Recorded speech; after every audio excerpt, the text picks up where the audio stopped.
A school bus accident in North Point leaves 4 dead and many injured.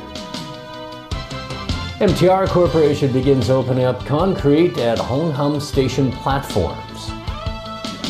And in Vancouver, the bail hearing of Huawei's CFO resumes later today.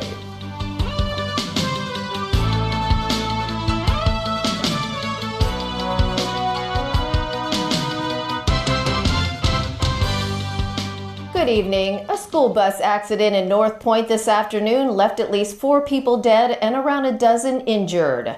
After an initial investigation, police suspect the handbrake was not fully applied when the driver got out of the vehicle.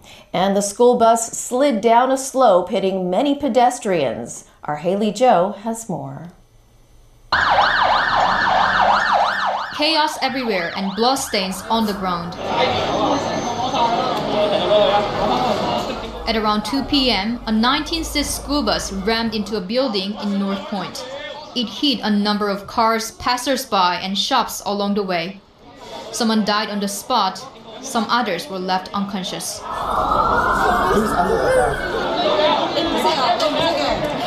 We arrived at the scene within 4 minutes, and we found 3 persons were trapped underneath the affected mini school bus.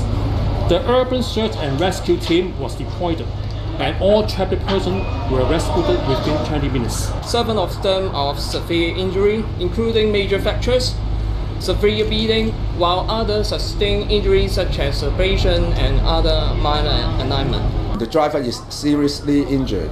Our understanding is he got injured at his head, neck, and back. No one was on board the school bus when the crash happened.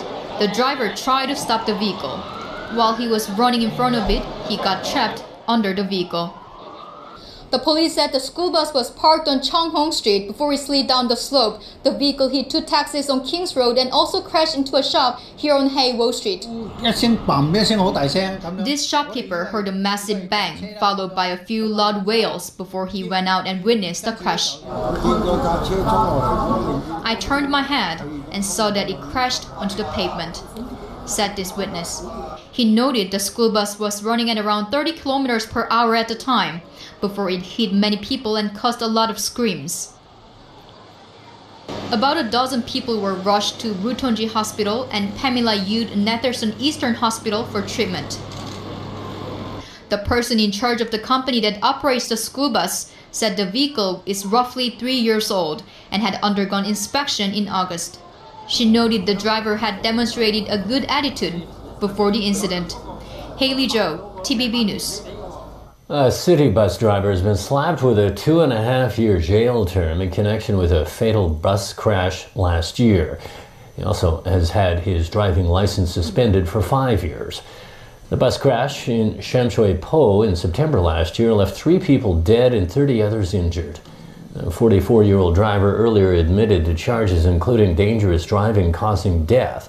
Today, the court noted that the defendant only stepped on the brake pedal lightly, which indicates he was not concentrating at the time. The MTR Corporation today began breaking open selected spots at Hong Hom Station of the future Central to Sha Tin link. But as Caleb Leung reports, a lawmaker is skeptical about the credibility of the investigation. A van was seen entering the construction site at around 7 o'clock this morning. Inside the van were government experts who will check on the structural integrity of new platforms at Hong Hom Station extension of the Sha Tin to Central Link project. The MTR Corporation will open up the concrete at 80 different spots on the station's east-west corridor and the north-south corridor platforms. Inspectors will examine at least 168 couplers and metal bars, with sources saying 9 different locations will be opened up each time. The police will gather evidence at the spots, while samples will be sent to government laboratory for testing. A report will be submitted to the Justice Department once the evidence gathering is complete. A lawmaker familiar with the city's railways is skeptical about the locations where concrete will be opened up. Michael Tian said the construction plan approved by the Buildings Department in 2014 is different from the one submitted today by the MTRC to the inspectors. Tian added that the new plan contains a lot of unauthorized changes. If we want to take this investigation seriously, it has to be based on a set of drawings that is approved by BD as soon as possible. Short of that, we are wasting our time checking on something that is totally irrelevant. The MTRC has refused to allow the media to witness the inspection process. Its management said more information will be released when available. And I understand that our project colleagues have started the opening up works, and I'm sure when they have available information, they will advise the media and the general public. The inspection process is expected to take around 16 weeks. KW TVB News. Huawei's chief financial officer Meng Wanzhou is set to be back in a Canadian court today as her bail hearing resumes. That's after the United States accused the Chinese telecom giant of selling equipment in Iran in violation of U.S. sanctions. Sharon Tang has more. Meng Wanzhou, the daughter of Huawei's founder, is fighting to be released on bail after she was arrested on December 1st while in transit at Vancouver's airport.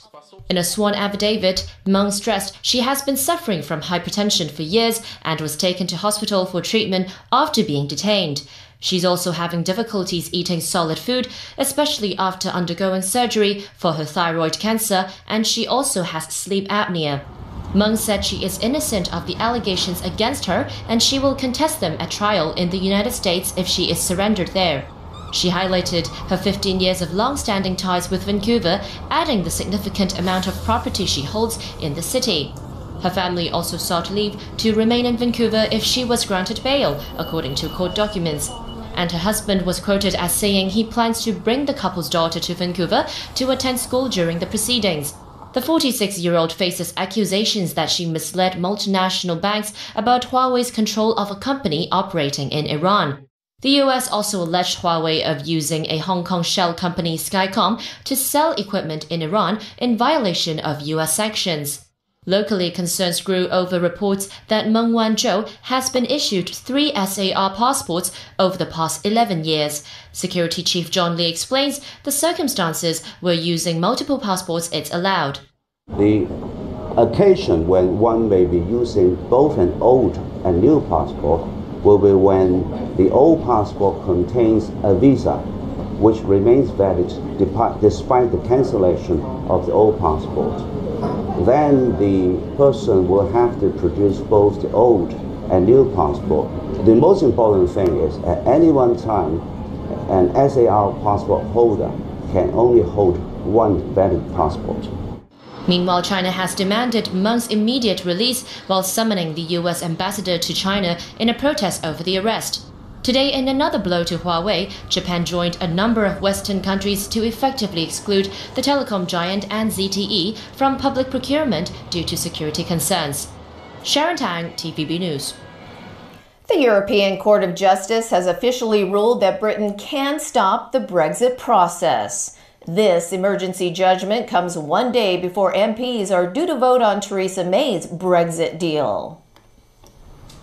The European Court of Justice has concluded the UK can unilaterally stop the Brexit process.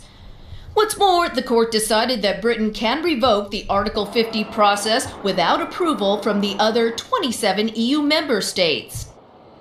The ruling will now be reviewed on an urgent basis by Scotland's Civil Court in Edinburgh. A group of anti-Brexit politicians have long argued the UK should be able to unilaterally halt Brexit, even though they were opposed by the government of the EU. Relief from the east of London, where the People's Vote group held a rally calling for a second referendum. We do not want your vision of a mean-minded little Britain, with our borders closed and our horizons narrowed. It's because of you that we've got where we are. We've moved from a possibility to a probability. You'll have heard this morning Even the cabinet is now talking about a people's vote as a way out of the mess. This comes as British Prime Minister Theresa May vows to push ahead with her deal that aims to keep close economic ties with the European Union. Former British Foreign Secretary Boris Johnson strongly agrees. He too feels there's still a way to negotiate a better Brexit deal. If the Prime Minister is able to go back to Brussels this week, and say, I'm afraid that the Irish backstop solution that you have come up with is very unpopular, not just with the country, but also with the House of Commons. In central London, thousands of pro-Brexit demonstrators took to the streets to protest against those fighting Brexit. This is what the people have voted for, and I think it's terrible that our politicians and the elitist celebrities and the news organisations should try and take the vote away from the people. The revelation that Britain can stop the Brexit process is expected to trigger a last-ditch legal effort by the UK government. But critics say it will likely end in the Supreme Court. The cleanup in France is underway after another weekend of violent protests. Demonstrators frustrated with the high cost of living took to the streets to voice their anger and outrage.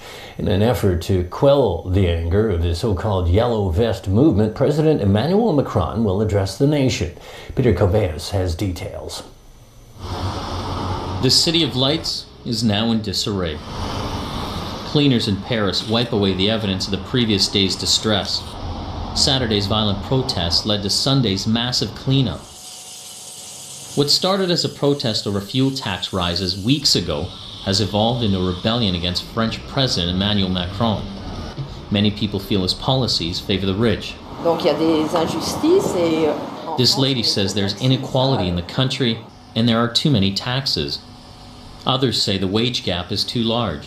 I don't know if Macron's resignation is necessary, but what he must completely change his mind and increase the wages, the low wages, and decrease taxes for poor people also. So it's mostly a question for people with low wages and who has very big problems for everything. On a political talk show, Foreign Affairs Minister Jean-Yves Le Drian acknowledged the feelings of inequality and says Macron will address that in his speech to the country. Wow. A member of the Yellow Vest movement believes the president must announce immediate measures or else more violent protests will be in store. Changes must be swift or scenes from the past weekend will continue. More than 100,000 people protested across the country, leading to more than 1,700 arrests. The violence has also started to affect businesses. Tourist sites like the Eiffel Tower had to close because of the riots. The country's finance minister, Bruno Le Maire, says the protests have been bad news for the economy. Shop owners have also felt the brunt of the unrest. This man owns a furniture shop and says small businesses are suffering from damage to their stores. Peter Coveos, TVB News. It's been a shake-up in the Belgian government. Prime Minister Charles Michel was forced to shuffle things after the largest party of his coalition quit. The Flemish N-VA left a four-party alliance over a disagreement in signing a UN migration pact. The agreement that caused the split is set to be ratified in September at a meeting in Morocco. With the departure of the largest party in the bloc, Michel must replace 3 ministerial posts. He must also try and lead the country with a minority government until the federal election, which is scheduled for May. Preliminary referendum results in Peru showed citizens voted strongly in favor of new political and judicial reforms. The amendments are aimed at fighting corruption in the South American country. Millions cast ballots in the referendum that will seek to stamp out corruption and put a limit on the terms of lawmakers. President Martin Vizcarra introduced the reforms back in August. This after a series of scandals involving high-ranking officials and politicians. Initial results show 85% of residents support the initiatives. And still ahead in our newscast, 2 Democratic lawmakers out on bail following their arrests in connection with protest actions at LegCo. Saudi Arabia rules out extraditing suspects in the Khashoggi case to Turkey.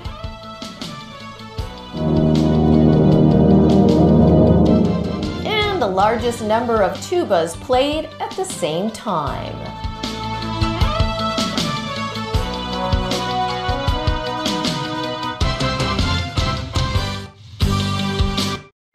雅培 HMO 獨特嘅母體級配方 ，HMO 結合 NTS， 培育寶寶自身免疫力。雅培 HMO 母體級配方，仲有低乳糖 PHF 水解蛋白嘅雅培親護。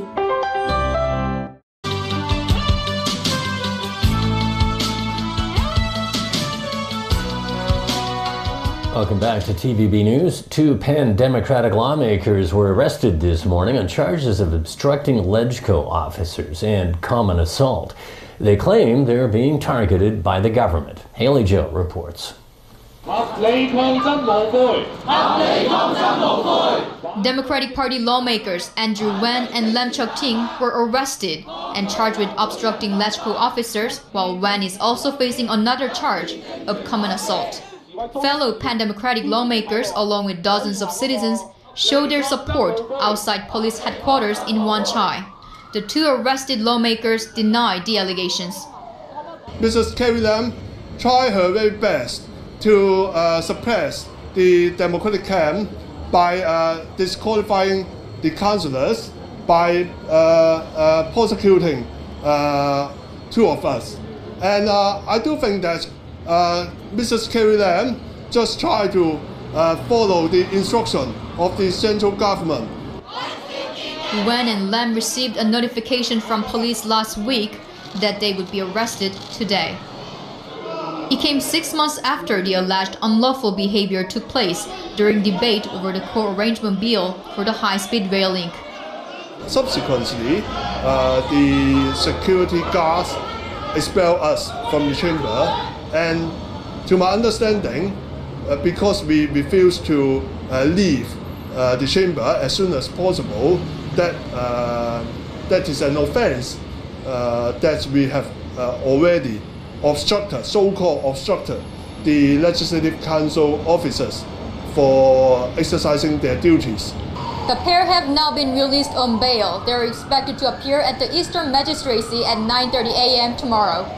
Haley Joe, TVB News. Saudi Arabia is refusing Turkey's request to extradite the suspects accused of murdering Saudi journalist Jamal Khashoggi. With regards to issuing an arrest warrant, we don't extradite our citizens. I believe Turkey's constitution prohibits the extradition of Turkish citizens. The Saudi foreign minister declined to comment on whether the suspects are even detained. Linked to the Khashoggi slaying is Crown Prince Mohammed bin Salman, who sat right behind his father during a regional summit in Riyadh. Democratic Republic of Congo President Joseph Kabila will be stepping down from his post after this month's election, but he has not ruled out running again in the future. Kabila has been in office since the assassination of his father in 2001. The 47-year-old was due to leave office in 2016 at the end of his mandate, but an election to replace him was delayed. Elections in the Central African nation are slated for December 23rd. This will mark the first democratic peaceful transfer of power since the country gained independence from Belgium back in 1960. Kabila can run for president again in 2023. This, as Congo's constitution merely states, no one can hold the seat for 3 consecutive terms. And to the U.S. state of Missouri, which now has bragging rights to a bizarre world record, the largest number of tubas played at the same time. This is the Kansas City Symphony, and in order to win this world record, the symphony hosted 835 tubas at its annual Christmas event on Friday. Each tuba belted out traditional Christmas carols during a festive 1-hour-long concert. And that is our news. Thanks for joining.